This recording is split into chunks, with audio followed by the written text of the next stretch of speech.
Hello everybody, I'm Nona Antoinette, and today I'm going to show you how to make Neapolitan pizza dough, which in my opinion is the best. Okay, I might be biased because I come from the region of Naples, but I think that the whole world agrees that Neapolitan pizza is the best. So we begin with the flour, obviously. I like to use, well, not only I, but everybody in Naples uses the pizza flour that it's 00, and this is Caputo, which is one of the best in Naples. Sacco Rosso means red sack, because each flour in Italy has a different color because it depicts what the flour inside is. So we start, this package is 1 kilogram, which is 8 cups.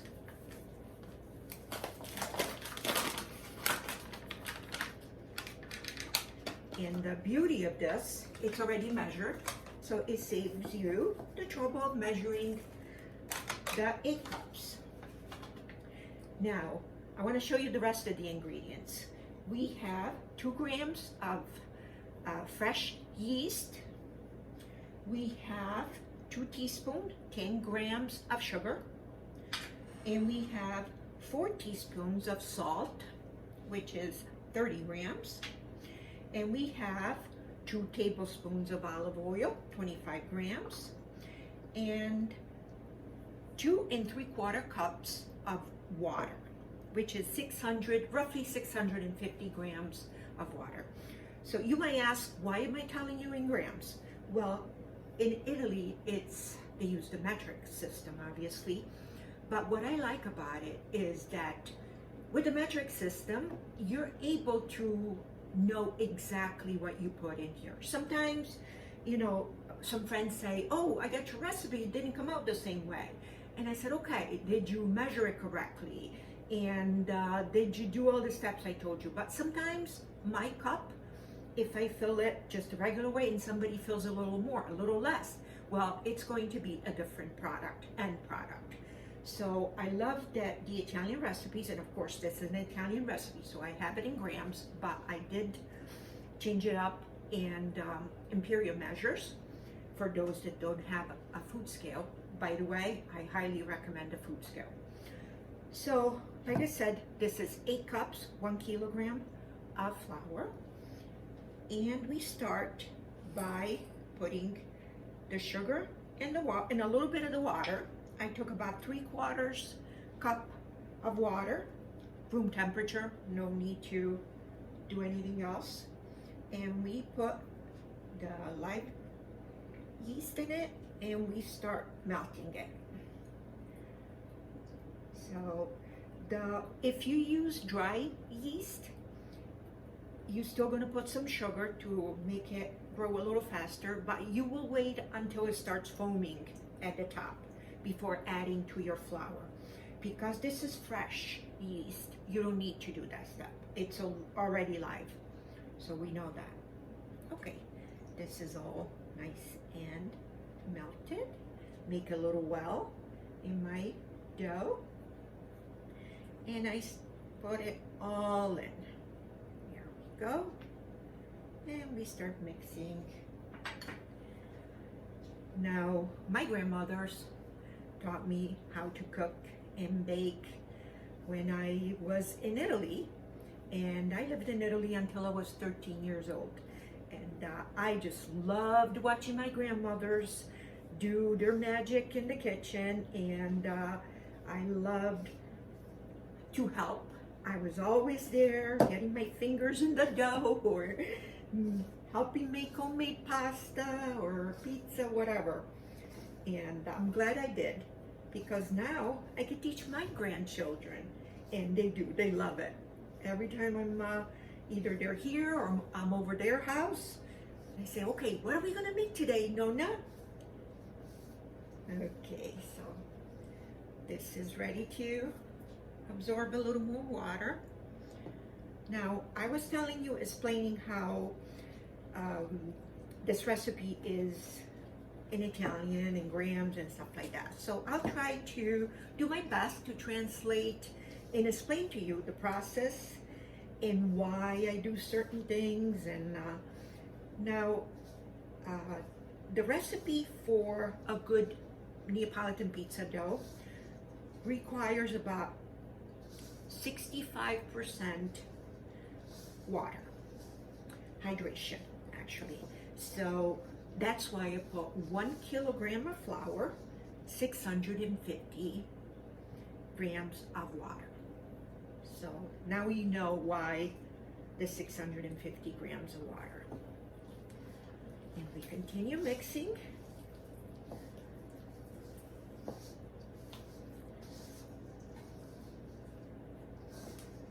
Now the beauty of this dough, it's that it's going to be much lighter than your traditional pizza dough that you're used to when you call out, when you order pizza. This is lighter, and Neapolitan pizza crust is thinner in the middle, but around the edge of the pizza, which in Naples it's called il cornicione, it is nice and fluffy and bubbly and airy, very light pizza crust. It's not something that is going to stay in your stomach for 2 days. So, okie dokie. Now I'm going to add the salt and the olive oil. Here we go. Now what the olive oil does is give it a little more flavor. And especially always use good Italian olive oil, because the difference already, I can smell it. I can smell it. It's got such a beautiful fragrance, like the Mediterranean fragrance. There's nothing like it. And we finish putting the water. Here we go. And now we're ready to get serious here. All right. Once most of the flour is absorbed, then you just throw it onto your working surface. Here we go. Get all the goodies out of the pan. Sometimes it gets stuck in there. All right. And we start kneading by hand. Now, all these steps can be done in a stand mixer, like KitchenAid, like that, with the dough hook. And if you use a KitchenAid, it will take about half the amount of time that you do it by hand. Obviously, the machine is strong, so it's going to need a lot stronger and faster than I can do with my hands. I mean, I've been doing this for years and years, like I said, since I was a little girl, but still, you know, I'm not a machine, so it will take a little longer. And usually by hand, it's about 15-20 minutes to achieve a nice, smooth dough. So as you can see right now, because we just started, you can see it's all dimply and, you know, it doesn't look ready. But once we achieve what we want, it's going to be smooth and elastic, and once we push it, it's going to pop right back. So you'll see the change as we go along here.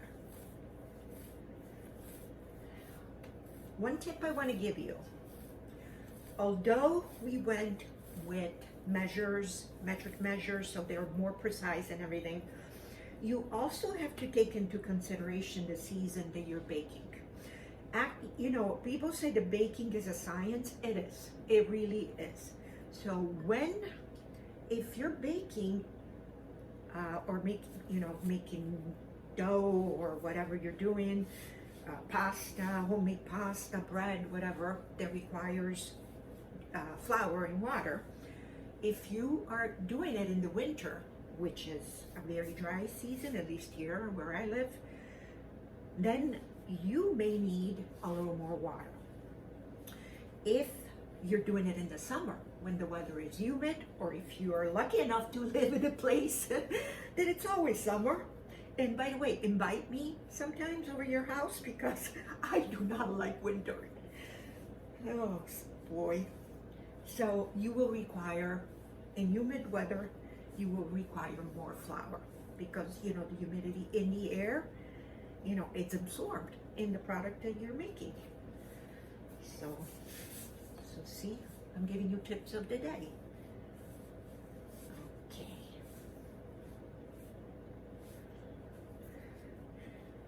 Now, as you can see, I knead, and then when it gets a little flatter, I fold it upon itself this way, and then we start all over again.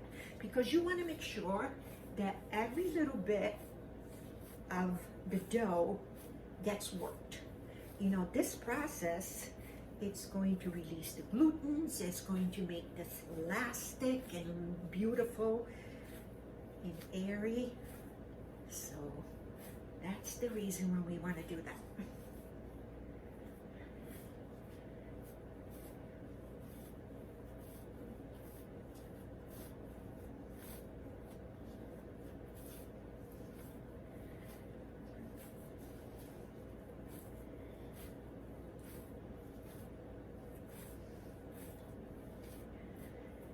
This is already coming nice. You can see some of the dimples are disappearing already. So we want to make sure that our dough is going to be all smooth, totally smooth on top. No dimples, no acne. No, it's not a teenager. So we're going to do our best to make it nice and smooth. And by doing this with our hands, that's what we're doing.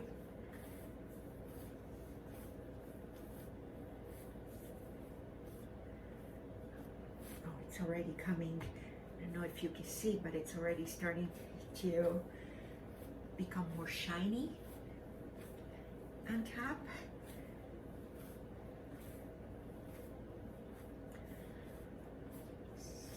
Okay, I'm going to be doing this for about 15 minutes. I don't want to be boring you. So I'll see you in a little bit. Okay, I'm back. And look how beautiful this is coming. It's nice and shiny and smooth. Beautiful. And look at that. When I pinch it, it comes right back up. So this is ready to rest. Now, for those of you, some of you are new, so you don't know, oh, is the dough done? Is it ready to rest? Well, I have a little trick for you. Yes, I'm Nona with the tricks. The dough, it's done when you use just a regular food thermometer that you insert. If it reads between 74 and 79, your dough is ready. So mine said 75. So it's good. I'm going to make it in a nice little ball. And just going to let it rest for about 8 to 10 minutes. You just use the same bowl that we used before. And we have to do this process 3 times. The reason why we do that is because every time we rest, the glutens relax a little more, they get released. So, and then we do it again. And then we start doing something that is called le pieghe. Le pieghe in the Neapolitan pizza making is what really makes the pizza crust so light and airy. Because when we make the pieghe, which are folds, we incorporate air in it. And then when it goes in the oven, it just makes the nice fluffy and airy cornicione, the edge, like I said, and it's just so light and chewy on the inside, crispy on the outside, unbelievable. So that's why we do this. So it takes a little patience, but if you want, with anything in life, you have to work for something that is good. So I'll see you in 10 minutes. Okay, 10 minutes have gone by, and look how nice this is looking. Beautiful. Okay, now we start the piega. Okay, so what we do, we make our folds. So fold, and we fold, and then we turn it, and we make more folds in this way, and folds this way, and put it back. That's all. That wasn't bad, was it? See? So we do this 2 more times. And not to bore you, I'll show you when we're totally done. See you soon. Okay, we have done this twice. And we are ready. We don't need this anymore.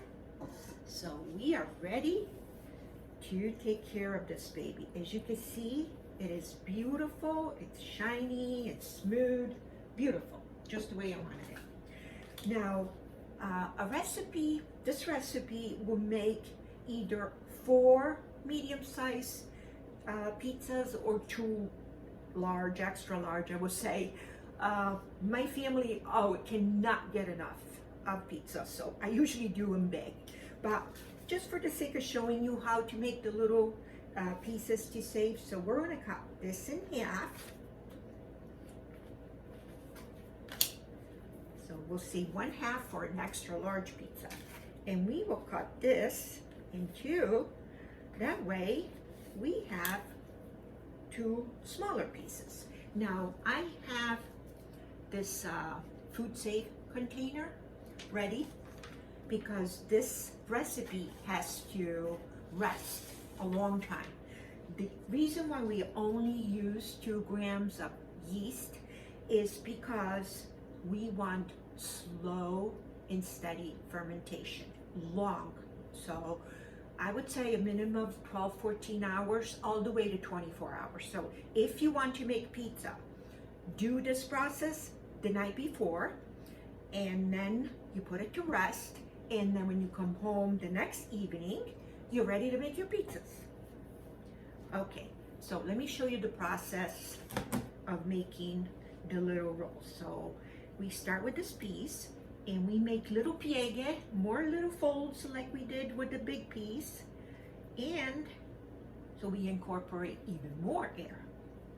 And then we put it upside down, and we do this, and this, and this, and close it up on the bottom, and look how cute. Now, before we put it in our container, I like to use semolina flour. Semolina it reminds me of cornmeal, and it's like a finely ground cornmeal. And what it does, if you use regular flour, it will get absorbed and it will stick. Well, semolina keeps it from sticking to each other. So we do the same with this other little ball.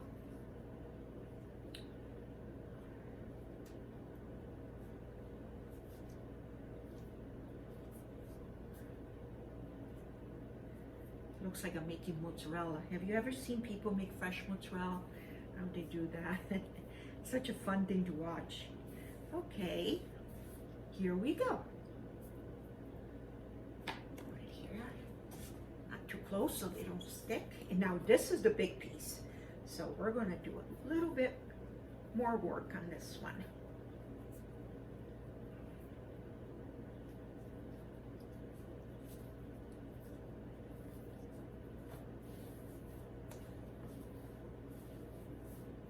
There we go. You want to make sure everything is sealed on the bottom.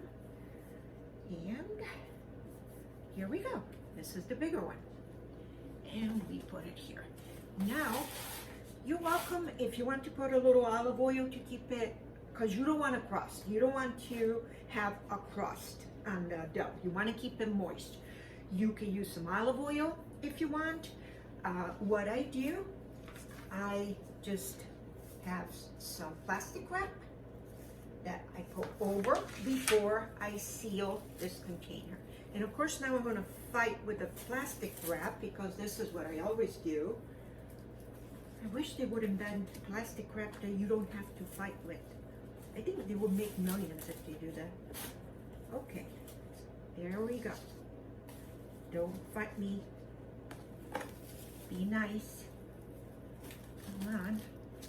Here we go. There. Ha ha. Gotcha. And now, seal it. And these babies are going to be delicious pizza tomorrow night. Now, you store this at about 60 degrees. If you have, let's say, a colder room in the basement or whatever, you could put it there. If you live in an area where it's always warm, I would suggest after you finish, you could just put this in the refrigerator overnight. And but first thing in the morning, take it out and just put it on the counter in like this. Put it there, let it sit all day long. By the time you come home at night, it's going to be nice and ready for you to make your beautiful Neapolitan pizza. Well, I hope you enjoyed this video and I hope that you'll love my recipe. Bye. Mwah. Baci.